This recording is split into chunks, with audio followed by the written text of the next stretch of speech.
Chapter 21 है vectors. तो vector वो क्वांटिटी होती है जिसमें मैग्नीट्यूड भी होता है as well as direction, magnitude और डायरेक्शन दोनों। और जिनमें खाली मैग्नीट्यूड होता है वो स्केलर क्वांटिटीज होती हैं।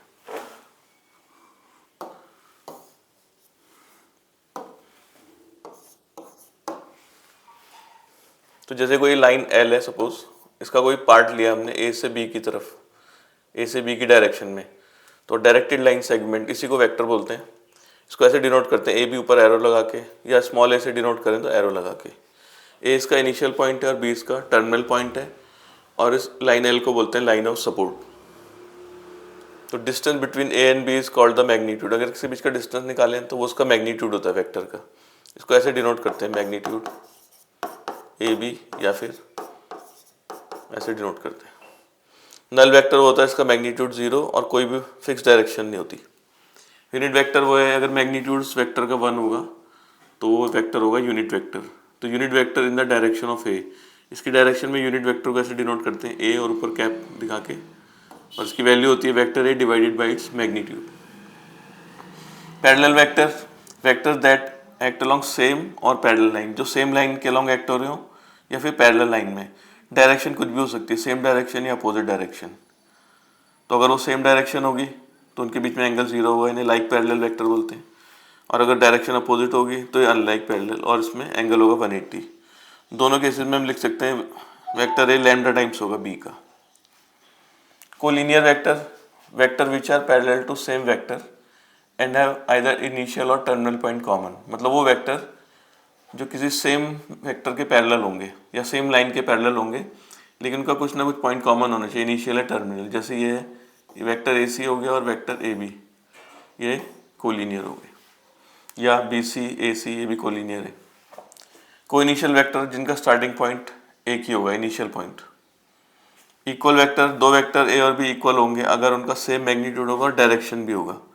डायरेक्शन भी सेम, मैग्नीट्यूड भी same, regardless of the position of their initial point. Initial point कुछ भी हो सकता है, मतलब कोई वेक्टर इधर है, इनिशियल पॉइंट ये है, ये वेक्टर इधर है, इसका इनिशियल पॉइंट ये है, तो अलग अलग कुछ भी इनिशियल पॉइंट हो सकता है। तो इसमें हम लिखते हैं vector A equals to B. Addition of vector, पहला ट्राइंगल लॉ, ये डिस्प्लेसमेंट को रिप्रेजेंट करता है वेक्टर। जैसे ए बी, ए से बी तक, कोई ए से बी तक वॉक करके गया, फिर बी से सी तक वॉक करके गया, तो डिस्प्लेसमेंट हुआ ए सी। तो वेक्टर ए सी को हम लिख सकते हैं A B plus B C, vector A B plus B C equals to A C. दूसरा है पैरेललोग्राम लॉ। अगर एक वेक्टर पैरेललोग्राम की एक साइड में एक्ट हो रहा है और ये दूसरी साइड में एक्ट हो रहा है तो उनका रिजल्टेंट होता है डायगोनल। तो ए सी को हम लिख सकते हैं A B plus A D. Exercise 21A का पहला क्वेश्चन है, इसमें दो वेक्टर रिप्रेजेंट करने ए बी और एक्स वाई, दोनों का मैग्नीट्यूड इक्वल है पर डायरेक्शन ऑपोजिट है। तो हम ए बी को इस तरफ दिखा देते हैं और एक्स वाई को इस तरफ। इनका मैग्नीट्यूड इक्वल है पर डायरेक्शन अपोजिट है। मैग्नीट्यूड ऐसे लिखते हैं, जैसे मॉडुलस एक्स वाई और ये ए बी, पर एक्चुअल में ए बी की वैल्यू माइनस एक्स वाई के इक्वल है, क्योंकि ए बी की डायरेक्शन ये है और वाई एक्स ही है, तो डायरेक्शन दोनों की उल्टी है। तो इसे लिख सकते हैं A B plus X Y equals to 0, यानी इनका सम रिप्रेजेंट कर रहा है 0 वेक्टर, इसकी लेंथ भी 0 है और कोई स्पेसिफाइड डायरेक्शन नहीं है।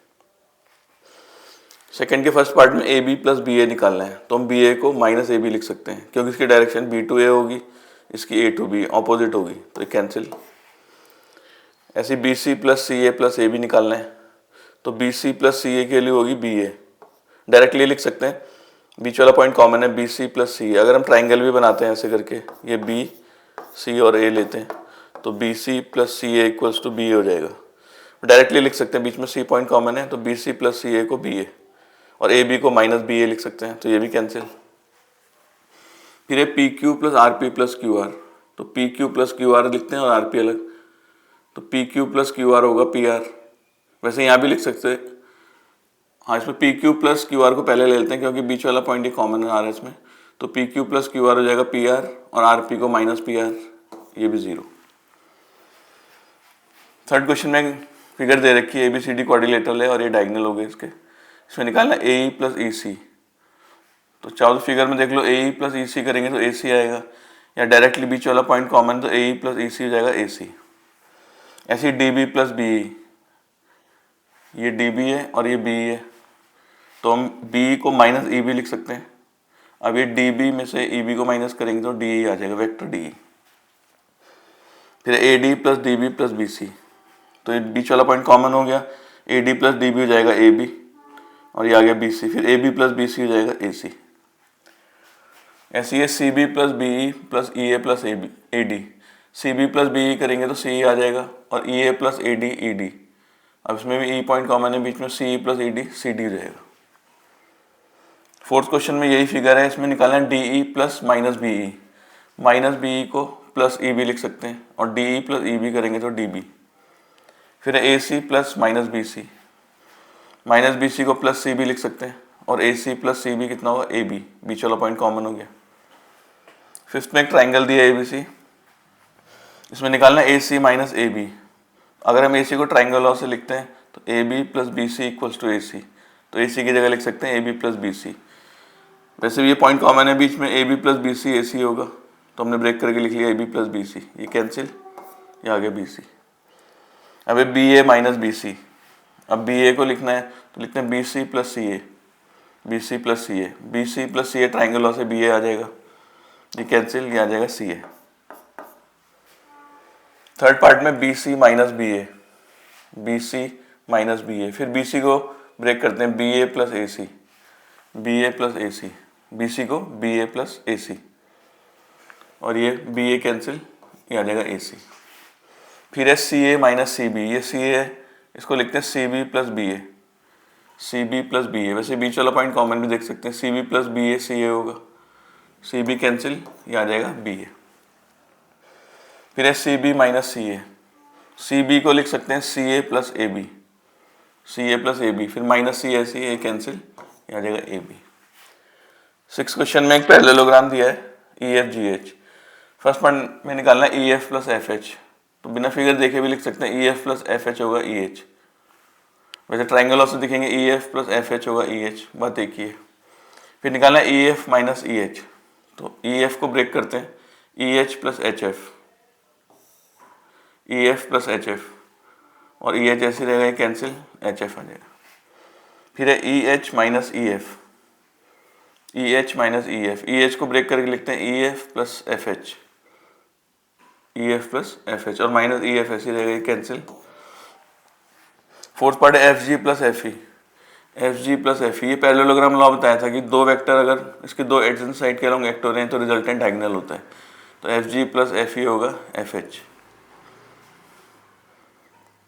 फिर F G minus F E, तो एफ जी को ब्रेक करते हैं F H plus H G,